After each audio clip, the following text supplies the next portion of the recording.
안녕하십니까. 오늘 최고위원회 사회를 맡은 강대변 박인수입니다.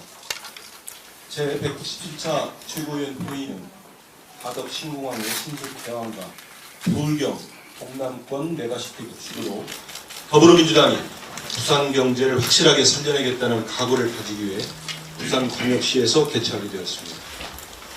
그러면 이재명 당대표님의 개회 선언으로 더불어민주당 197차 부산 현장 최고위원 회의를 시작하겠습니다. 네, 최고위원 회의를 시작하겠습니다. 참석자 소개가 있겠습니다.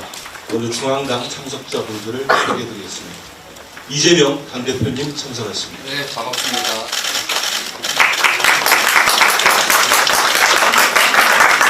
정성래 최고위원님 모셨습니다. 고민정 최고위원님 참석하셨습니다. 박찬대 최고위원님 참석하셨습니다. 서영교 최고위원님 참석하셨습니다. 안녕하세요. 장경태 최고위원님 참석하셨습니다. 박정현 최고위원님 참석하셨습니다. 조정식 사무총장님 참석하셨습니다. 손준호 당대표 비서실장님 참석하셨습니다. 다음으로 부산지역 참석자분들을 소개해드리겠습니다. 서은숙 최고위원 겸 부산시당위원장님 참석하셨습니다. 박재호 남구울 국회의원님 참석하셨습니다. 전대수 강서갑 국회의원님 참석하셨습니다. 그 외에 참석해주신 모든 분들께 감사드리겠습니다. 다음으로 모두 발언을 진행하겠습니다. 이재명 당대표님의 말씀 읽겠습니다. 네, 부산 시민 여러분 반갑습니다. 오늘은 부산을 존중하는 의미에서 우리 부산시당을 대표하는 서은숙 최고위원께서 발언하도록 하시겠습니다. 네, 대표님. 네, 감사합니다, 대표님. 이재명 대표님과 당 지도부가 올해만 1월, 6월, 12월 3번을 부산에 내려왔습니다. 노무현 대통령님의 흉상이 더불어민주당 중앙당사 정문에 자리 잡고 있습니다. 더불어민주당이 어떻게 부산을 잊을 수가 있겠습니까? 문재인 정부 시절에 더불어민주당이 앞장서서 가덕도 신공항 건설을 위한 특별법을 통과시키고 더불어민주당이 앞장서서 지방자치법을 전면 개정하여 부울경 광역특별연합, 부울경 메가시티 설치 근거를 마련했습니다. 더불어민주당에게 부산이란 가깝게 오래 사귀어 잊을 수 없는 사이였습니다. 윤석열 정부 들어서 가덕도 신공항은 부산시와 국토부의 건설공법 혼선으로 인하여 많은 시간을 허비했습니다. 2030 부산 엑스포 이전 2029년 완공을 목표로 했던 가덕도 신공항 건설이 건설공법 혼란으로 시간을 허비한 것은 아직도 이해하기 힘듭니다. 결국 애초 문재인 정부의 더불어민주당이 계획했던 매립식 공법으로 결정할 것을 왜 실험적 플로팅 건설 공법을 제시하면서 시간을 끌었는지 부산시와 국토부의 무능을 지적하지 않을 수 없습니다. 그리고 2030 부산 엑스포는 유치에 실패했습니다. 윤석열 정부 들어서서 부울경 메가시티는 국민의힘 소속 부울경 광역단체장들이 안면을 싹 바꾸어 백지화하였고 윤석열 정부는 완전히 모른 척했습니다. 35조 예산 지원이 준비되었던 부산 회생을 위한 지방 소멸에 대응하기 위한 부울경 메가시티는 무산되었습니다. 1995년 38,972명, 2005년 360만 38,293명, 2023년 11월 기준 320만 95,496명. 한때 400만 부산 시민이라고 불리웠던 부산이 얼마 전 330만이 무너졌습니다. 대한민국 제2도시로 불리우던 부산 인구의 급격한 감소도 큰 문제이지만 인구 감소의 본질이 더 문제입니다. 청년이 떠나는 부산입니다. 부산 시민께서 스스로 노인과 바다라고 부르고 있습니다. 그러나 부산을 가깝게 오래 사귀어 잊을 수 없는 사이라고 생각하는 더불어민주당은 포기하지 않겠습니다. 이 절망적인 부산 경제를 다시 살리고 부산을 다시 희망이 넘치는 도시로 만드는 대장정을 시작하겠습니다. 그 시작은 청년이 떠나지 않는 도시, 우리 아이들이 고향에서 살 수 있는 도시 부산으로 복구시키는 부산에서 출발해야 합니다. 지방이 낳고 키워서 청년이 된 사람들이 먹고 살기 위해 수도권으로 빠져나가는 것이 현실입니다. 낳고 키운 것은 지방인데 생산 가능 인구가 되면 수도권 사람이 된다는 말입니다. 수도권은 출생률이 낮은데도 불구하고 메가 수도권이 유지되는 것은 지방이 희생한 결과입니다. 다시 부울경 메가시티를 재추진하겠습니다. 부울경 메가시티의 길은 부울경의 미래만 달린 일이 아닙니다. 수도권 1극화를 막고 지방 소멸을 막는 길입니다. 지방이 소멸하고 수도권이 과밀화되면 결국 수도권도 소멸될 것입니다. 대한민국 최대 난제이자 국가의 명운이 걸린 저출생 문제도 해결할 수 없다는 뜻입니다. 대한민국의 국력회복과 미래경제는 국가균형 발전과 저출생 문제를 해결하지 않고 해결될 수 없습니다. 더불어민주당이 부산과 어깨 걸고 다시 뛰겠습니다. 더불어민주당이 가깝게 오래 사귀어 잊을 수 없는 부산과 함께 뛰겠습니다. 오늘 방문해 주신 더불어민주당 지도부와 함께 부산시당도 앞으로 남은 부산의 발전을 위해 더 열심히 뛰겠습니다. 감사합니다. 예, 이어서 이재명 당대표님 말씀입니다. 다시 태어나도 살고 싶은 빅드림 부산. 부산 시민 여러분 좀 들어보셨을 겁니다. 대통령 직속 지방시대위원회가 지난 9월 지방시대 선포식에서 밝힌 5년 후 부산의 미래입니다. 참 멋진 말입니다. 그런데 현실은 안타깝습니다. 일자리가 줄면서 청년 인구가 계속 유출되고 있습니다. 부울경 주민들이 염원했던 부울경 메가시티도 사실상 중단됐습니다. 엑스포 실패 후에 부산을 위한 각종 기반시설 확보 사업도 혹시 중단되지 않을까 많은 부산 시민들께서 우려하시는 걸로 압니다. 부산 발전을 위해서는 여야 구분 없이 장기적인 관점에서 정책 이어달리기를 계속해야 합니다. 노무현 정부가 1차 지방시대 종합계획을 추진한 이래 이번이 5번째입니다. 부산 최대 현안인 가덕도 신공항에 대한 국토부의 기본 계획안을 보면 윤석열 정부가 신공항 사업마저 국내 공항 정도로 대폭 축소해서 땜질하려는 거 아닌가 하는 우려가 제기되고 있습니다. 엑스포 때문에 시작했던 기반시설 사업들도 혹시 중단되지 않을까 하는 현실적인 우려도 매우 커지고 있다고 합니다. 민주당은 지금까지 해온 것처럼 가덕도 신공항이 온전한 글로벌 공항으로 개항할 수 있도록 흔들림 없이 추진해 가겠습니다.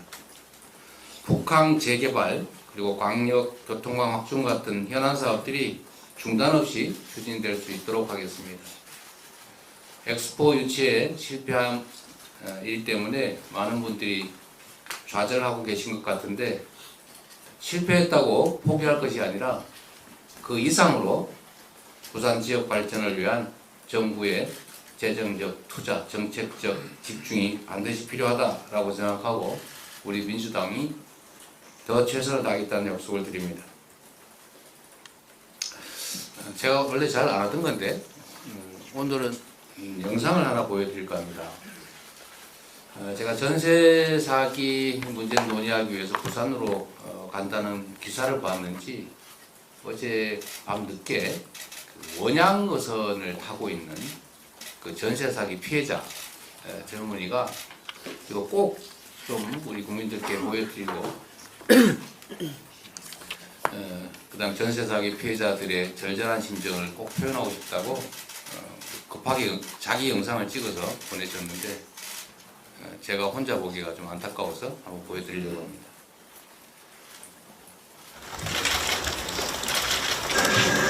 안녕하세요.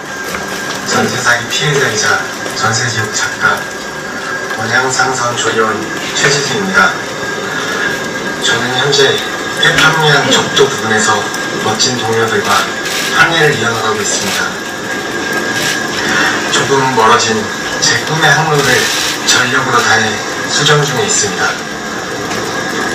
전세사기로 자산과 일상은 잃었지만 제 꿈과 소명 절대 포기하지 않을 겁니다.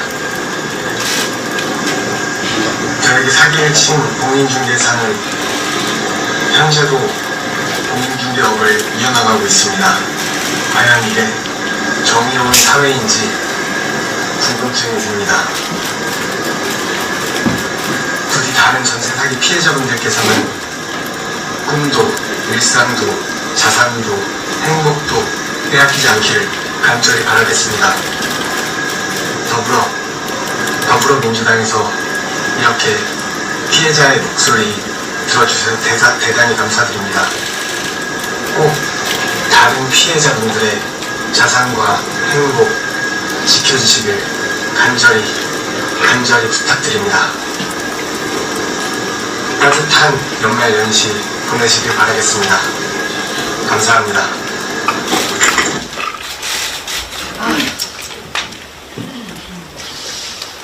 전세 사기로 이제 전 재산을 잃고 또 원양어선을 타게 됐다고 합니다. 영상에서 보시는 것처럼 망망한 바다 위에서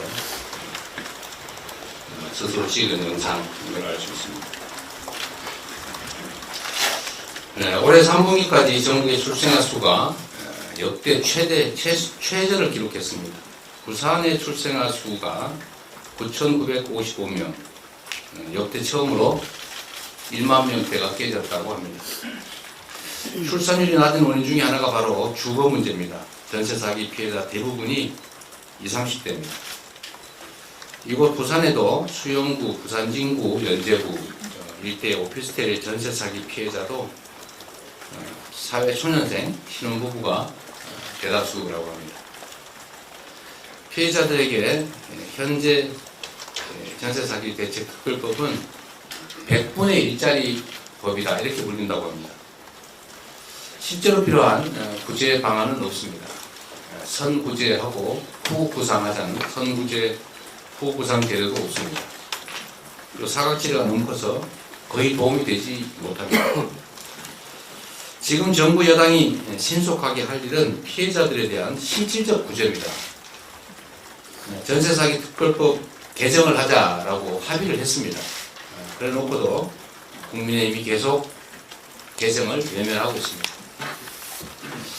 대통령, 법무부 장관 모두 처벌 강화만 주구장창 외치십니다.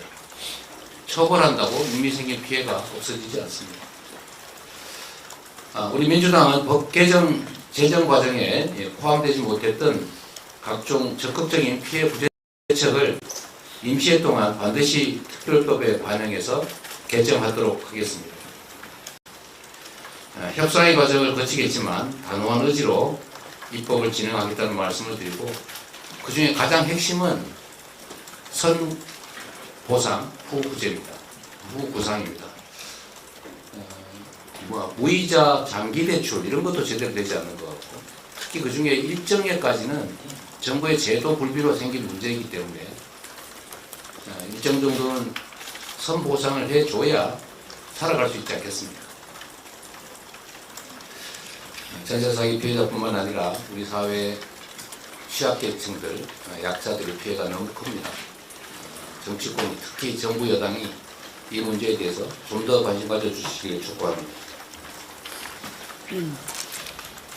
네, 다음으로 정청래 최고위원 받아뵙겠습니다. 22대 총선 레이스가 시작되었습니다. 어제부터 총선 예비 후보 등록이 시작되었습니다. 총선 없는 전쟁, 총선 레이스가 120일간 펼쳐집니다. 총선을 앞두고 몇 가지 걱정되는 것들이 있습니다. 첫째, 언론의 기계적 중립성, 그로 인한 교묘한 5대5 만들기입니다. 민심호도 땡윤 뉴스가 걱정입니다. 방통위 장악 음모를 보면 뻔한 일 아니겠습니까? 언론들에서는 정권 심판론과 국정 안정론의 대결이라고 기계적 중립, 양비, 양시론을 주요 논조로 보도할 것입니다.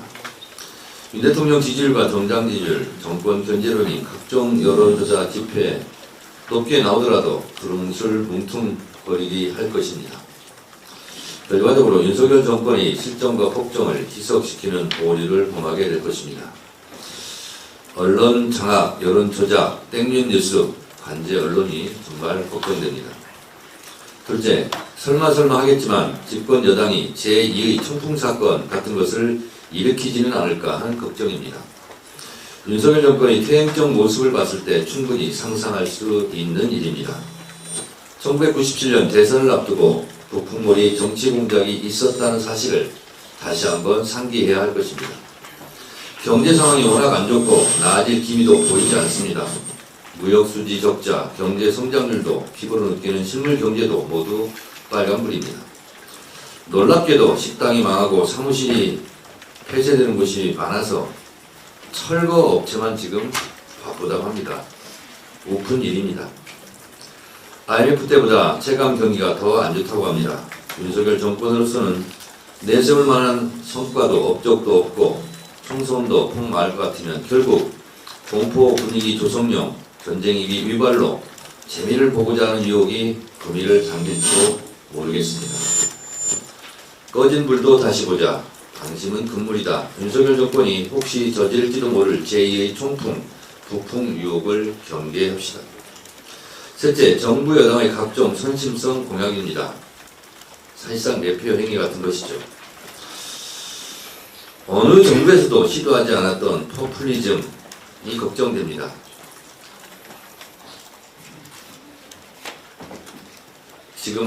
지금 현재는 역풍을 맞아 잦아들었지만 김포 서울 편입 같은 엉뚱한 기상천외 같은 정책을 들고 나오는 것입니다. 그린벨트를 해제하겠다, 군사보호구역을 확 풀겠다는 등등 국가의 미래를 팔아먹는 행위를 서슴지 않을 것 같아 걱정입니다만 국민들이 현명한 눈으로 걸러낼 것이라 믿습니다. 여기 앉아있다 보니까 총선 D-119, 119 숫자가 눈에 들어옵니다. 부산 엑스포 119대 29 결과가 생각이 납니다. 윤석열 정권에서는 실패의 숫자 119지만 민주당은 부산을 구하는 희망의 119가 되도록 하겠습니다. 부산 엑스포 유치 실패로 상심이 크신 우리 부산 시민들을 위로합니다. 국익 추구는커녕 국격 실추라는 외교 참사를 일으킨 윤석열 정권의 무능을 한탄합니다. 대통령 하나 잘못 뽑으면 온 국민이 고생합니다. 선거를 잘해야 하는 이유입니다. 부산 시민 여러분, 그러함에도 불구하고 힘내십시오. 부산 화이팅! 예, 다음으로 고민정 최고위원님께서. 영업사원 1호라는 윤 대통령이 해외에만 나가면 불안합니다. 퍼주기 영업사원이기 때문입니다. 지난달 영국 국빈 방문 대가로는 한국 기업들이 영국에 총 34조 원을 투자하기로 했다고 영국 정부가 발표했습니다. 반면 한국이 투자를 유치한 금액은 언론 보도에 따르면 1조 5천억 규모에 불과한 것으로 확인됩니다. 34조를 퍼주고 1조 5천억을 유치한 셈입니다.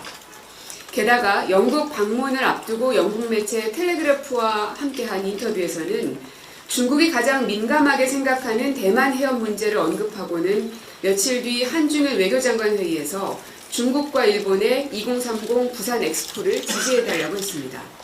그 결과는 우리 모두가 알다시피 부산 시민뿐 아니라 전 국민들의 자존심 붕괴로 이어졌습니다. 이런 퍼주기 영업사원이 있기에 네덜란드 순방도 걱정되는 것입니다. 부디 이번 순방에서는 성과를 갖고 돌아오기를 기대하겠습니다.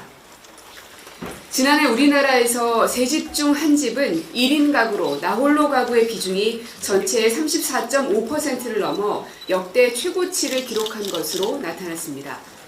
12일 통계청이 발표한 통계로 보는 1인 가구를 보면 연령별로는 1인 가구의 19.2%가 29세 이하로 가장 많고 이어서는 70세 이상이 18.6%로 뒤를 이었습니다.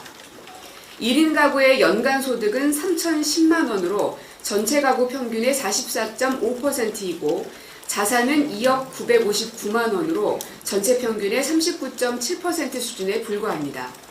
1인 가구의 경제적 수준이 상대적으로 저조한 것으로 파악되고 있습니다. 또 1인 가구 중 전반적인 인간관계에 만족한다는 응답도 50%로 전체 가구 평균에 비해 낮은 것으로 나타났습니다.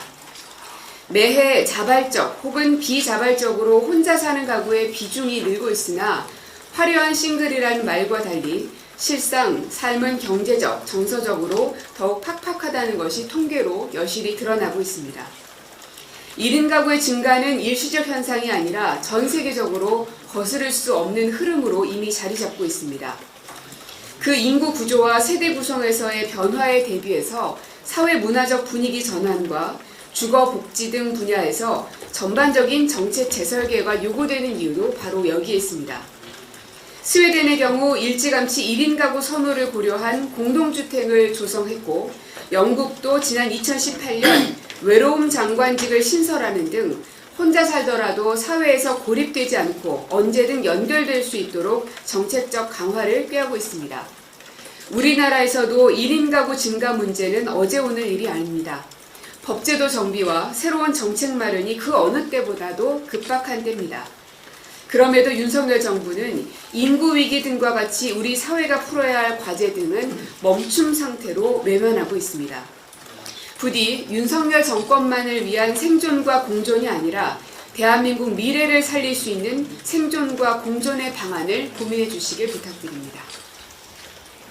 네,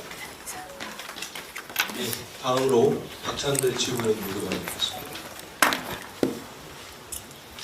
소를 잃었으면 외양간이라도 제대로 고쳐야 합니다.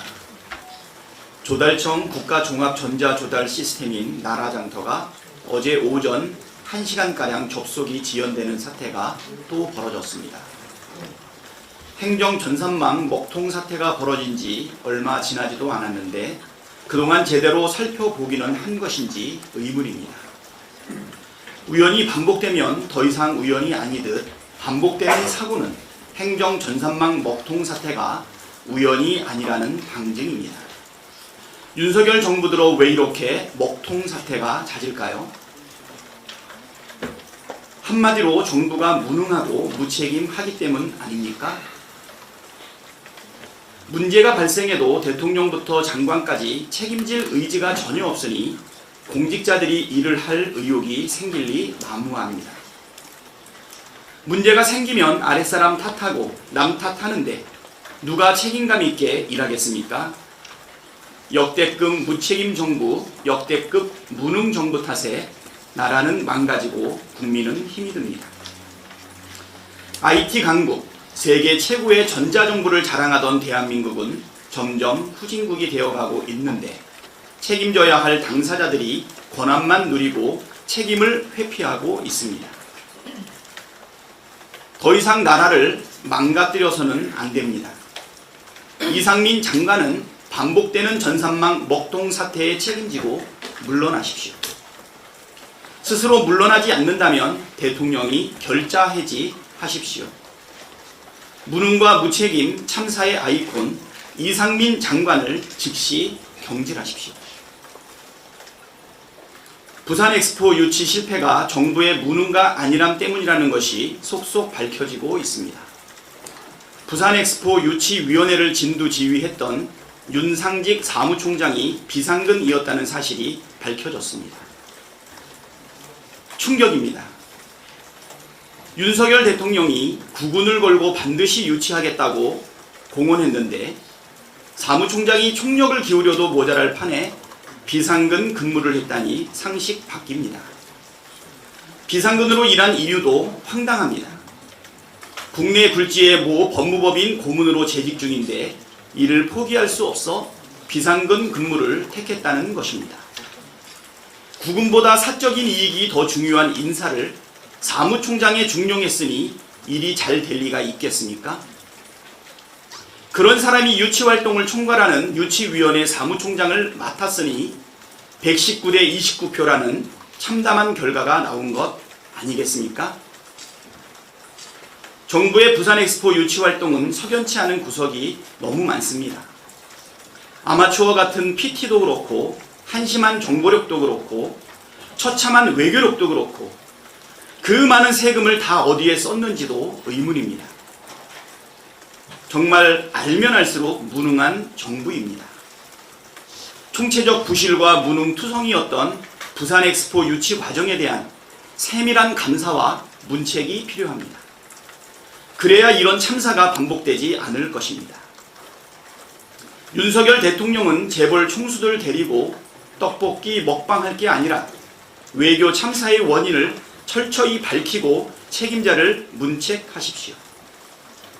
떡볶이 먹방한다고 해서 부산 엑스포 유치 실패 책임이 덜어지지도 않고 무능했던 정부가 유능해지지도 않습니다. 이상입니다. 예, 다음은 서영교 최고위원 발언하겠습니다.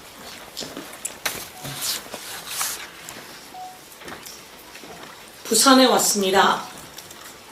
부산에서 승리의 바람이 불었으면 좋겠습니다. 노무현 대통령 모시고 청와대 춘추관장을 역임했습니다. 노무현 대통령은 부산에서 끝내 성공하지 못하고 그러나 대한민국의 가장 훌륭한 대통령으로 남아 계십니다. 이런 부산에서 이번에 바람을 좀 일으켜 주십시오. 도착하자마자 한 시민을 만났습니다. 시민이 이야기하십니다.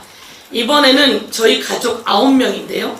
9명 모두 더불어민주당에 투표할 계획입니다. 이렇게 이야기합니다. 부산의 발전을 위해서 다시 뛰는 부산을 위해서 부산 시민 여러분 더불어민주당에 힘을 주십시오. 보도가 나왔습니다. 장제원 의원이 불출마한다는 이야기였습니다. 인요한 혁신위에서 불출마 이야기를 할 때 버스 90대를 동원하면서 저 다시 부산에서 출마해요 라는 듯이 이야기하던 장제원 의원이 갑자기 불출마 이야기를 합니다. 그 기사 댓글을 보았습니다. 댓글에 모두 다 장제원이 결단했네 이런 내용이 아니고요. 장제원 캐비넷이 열렸나봐 이렇게 이야기합니다. 검찰이 장제원 캐비넷을 조금 열었나봐 그런 보도가 있었죠. 장제원 의원과 장제원 의원 아버지 때부터 내려오던 대학의 청소업체 후원 관련한 기사가 나온 적이 있습니다. 장제원의 캐비넷이 검찰로부터 열렸나봐 이렇게 이야기를 합니다.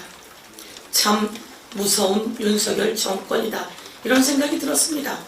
윤석열 대통령이 부산 엑스포 유치 관련해서 참담하게 충격적이게 119대 29 결과표를 가져왔습니다. 참 많이 놀랬습니다. 그렇게 놀래고 부인 김건희 여사의 명품백 수수 의혹이 나오자 아니 수수 장면이 나오자 네덜란드로 도망가듯이 떠나고 그리고 그 기세 등등하던 장제원 의원의 불출마 여기에 그 캐비넷은 도대체 어떤 것인지 참으로 궁금합니다. 대통령이 이런 와중에 네덜란드에 또 순방을 갔습니다. 대통령이 취임하고 올해만 13번째입니다. 다른 12달인데 참 제주도 좋습니다. 13번째 간 나라만 20개국에 달합니다. 올해만 13번째 해외 순방. 그런데 이 여러 개 해외 순방을 다녀온 결과가 119대 29 아니었습니까? 도대체 뭘 한 겁니까? 그래서 이제는 그 보수지라고 말하는 조선일보조차 이 순방 옳지 않아요. 라고 기사를 쓰고 있어요. 그러면서 그 조선일보나 인터넷 조선에서도 이런 얘기를 합니다. 용산에 들어가면 순방 왜 이렇게 잦아요? 라고 문제제기하니까, 이게 아니군요. 문제제기하니까 이런 내용이 들어있다는 겁니다. 용산에 순방이 곧 민생이다. 여러분 정말 기가 막히지 않습니까? 용산에 들어가면 이런 화면이 뜬답니다. 순방이 곧 민생이다. 말이 됩니까?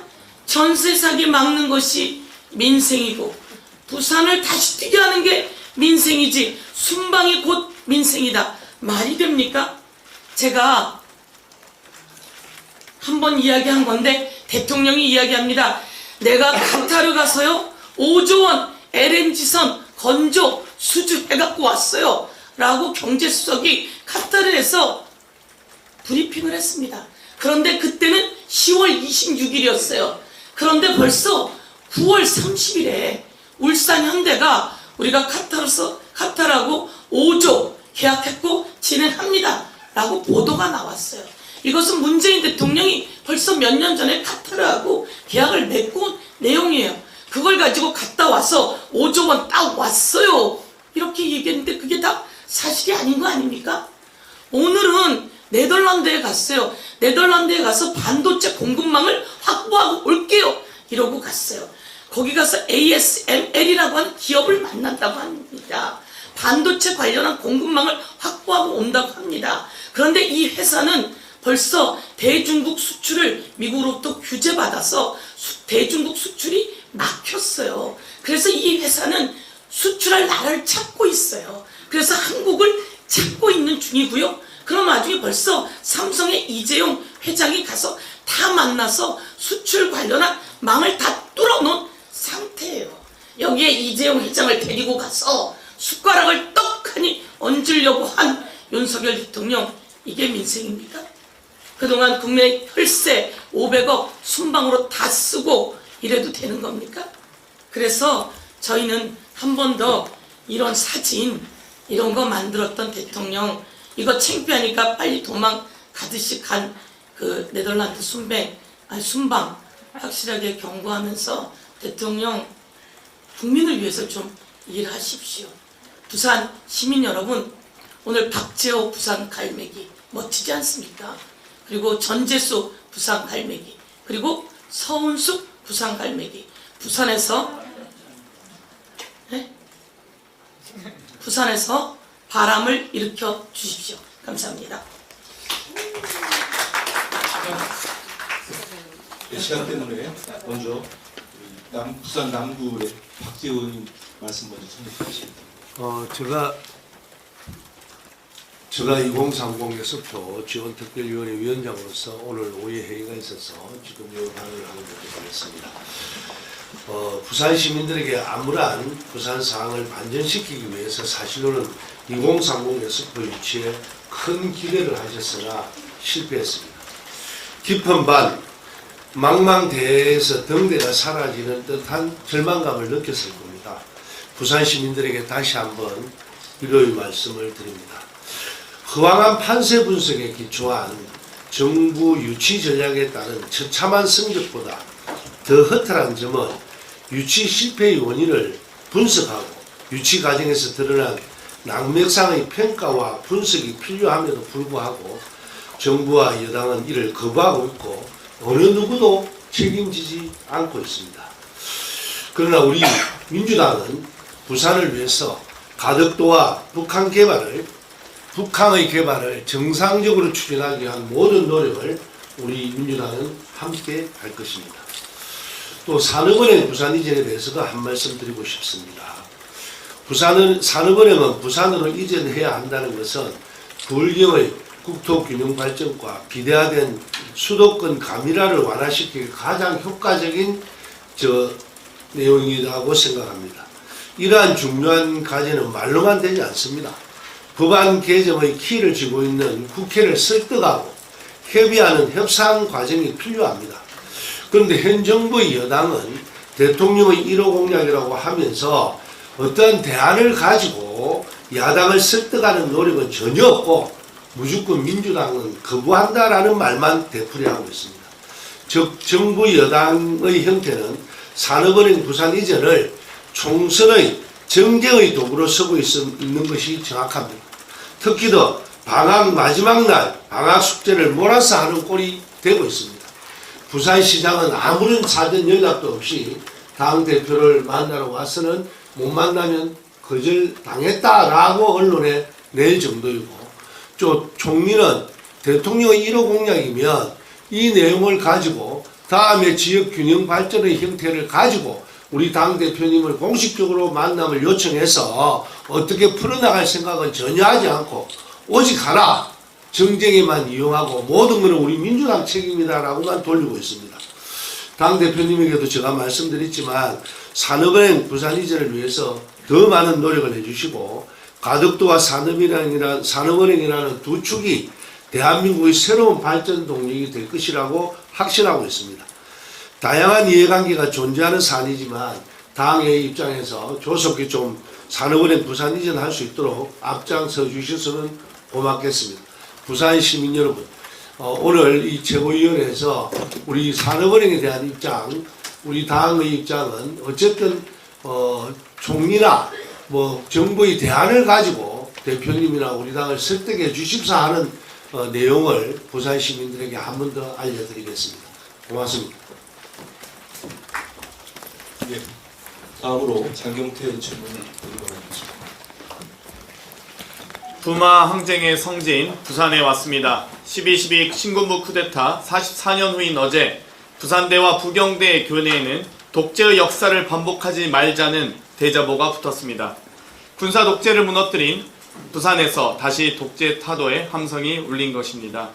윤석열 대통령은 자신에게 반대하는 목소리를 탄압하고 국민에게 필요한 법은 전부 거부하는 모습이 독재가 아니라면 무엇인지 라고 묻는 부산의 경고를 명심하시기 바랍니다.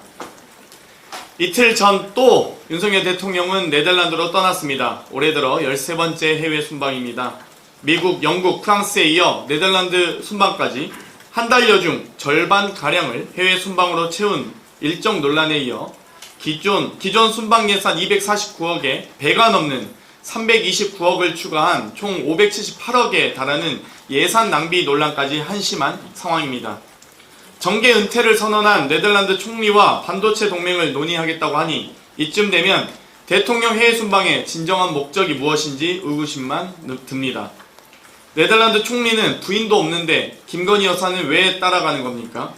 공교롭게도 첫 공식 행사장인 암스테르담 광장에 위치한 디올 매장에 더 관심 있는 것 아닙니까? 샤넬 화장품, 디올 명품백은 어디에 두셨습니까? 성과도 불분명한 해외 순방에 기업인들 병풍 세우는 행태는 언제까지 하실지 한심합니다. 1호 영업사원의 성과를 알려주십시오. 이제 윤석열 대통령께 요청드립니다. 윤석열 대통령께서는 해외 순방이 아니라 대한민국 방안을 요청드립니다. 전세 사기 피해자들의 억장 무너지는 한숨소리에도 정부와 집권 여당은 여전히 묵묵부답입니다. 전세 사기 특별법 시행 6개월이나 지났지만 국토부와 국민의힘은 여전히 피해자들의 눈물을 외면하고 있습니다.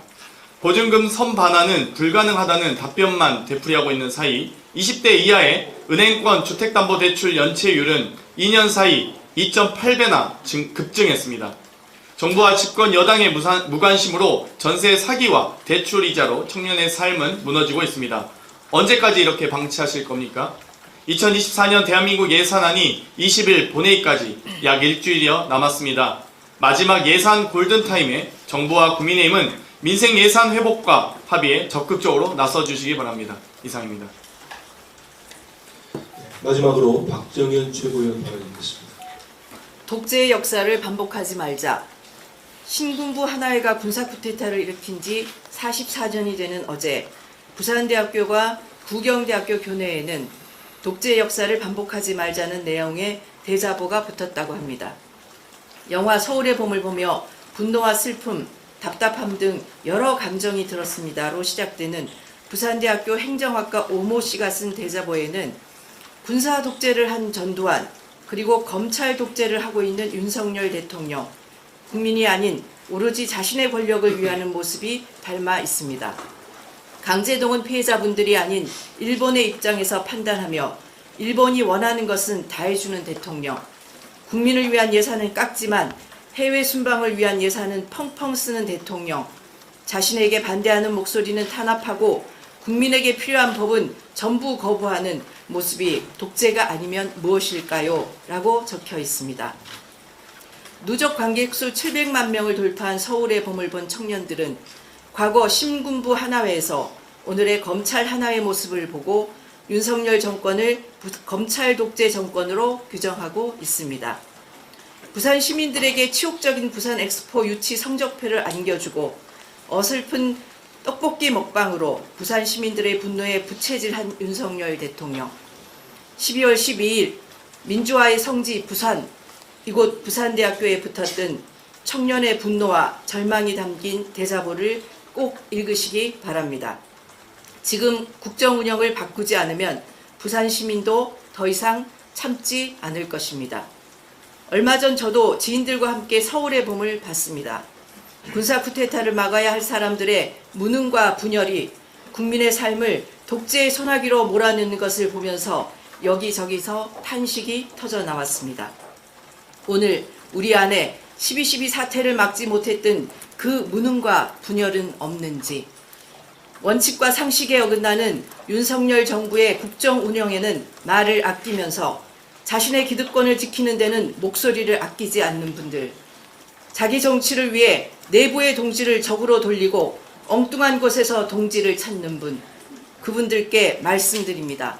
지금 민주당이 국민의 고단한 삶을 지키기 위해 누구와 싸워야 할지 기억하시기 바랍니다.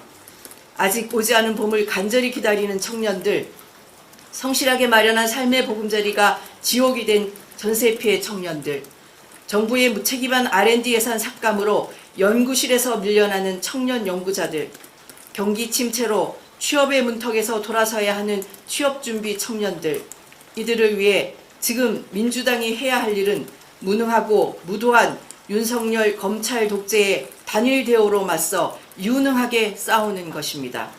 국민의 삶을 지키기 위해 정치의 길로 나선 그날의 결기를 잊지 마시기 바랍니다. 예, 이상 발언을 모두 마쳤습니다. 이재명 당대표님의 폐회 선언으로 회의를 마치겠습니다. 전재수 의원님 한 말씀 하시죠? 그래도 아니 뭐 부산에 가보라고 할 말씀입니다.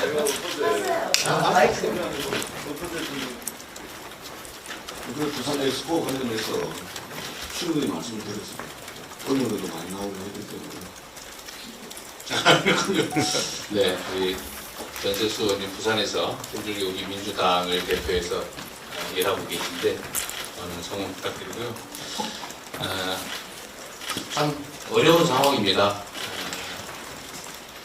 경제도 어렵고 민생도 어렵고 국제 환경도 어려운 상황이면 국가 중심, 국민 중심의 사고로 정말 국민의 공복으로서의 역할을 책임을 다해야 하는 것이 공직자들입니다.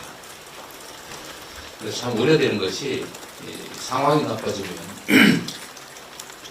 국민의 삶이나 국가의 미래를 담보로 자신들의 정치적 이익을 추구하는 이런 아주 나쁜 악습이 다시 발생하고 있는 것 같습니다. 특히 지금 휴전선을 중심으로 국제적 충돌을 유도하려고 한다는 걱정이 참으로 많습니다. 그리고 국내 상황이 어려운 점을 타개하기 위해서 다시 무슨 조직 사건이니 이런 것들을 들고 나오지 않겠냐는 우려도 참 많습니다. 어떤 경우에도 정치적 이익을 위해서 정략적인 목표로 국민의 삶이나 국가의 미래에 해악을 끼치는 일을 해서는 안 됩니다. 특히 한반도의 평화에 깃들을 뒤흔들고 전쟁의 위기를 조장하는 행위는 누구도 용서할 수 없는 행위라는 점을, 그리고 역사적으로 반드시 심판되었다는 사실을 기억하시기 바랍니다. 이상으로 마치겠습니다. 반갑습니다. 자, 회의를 마치겠습니다. 수고하셨습니다. 고생했어요. 장난 아니죠. 대표님. 54년 만에 엄마가 선원에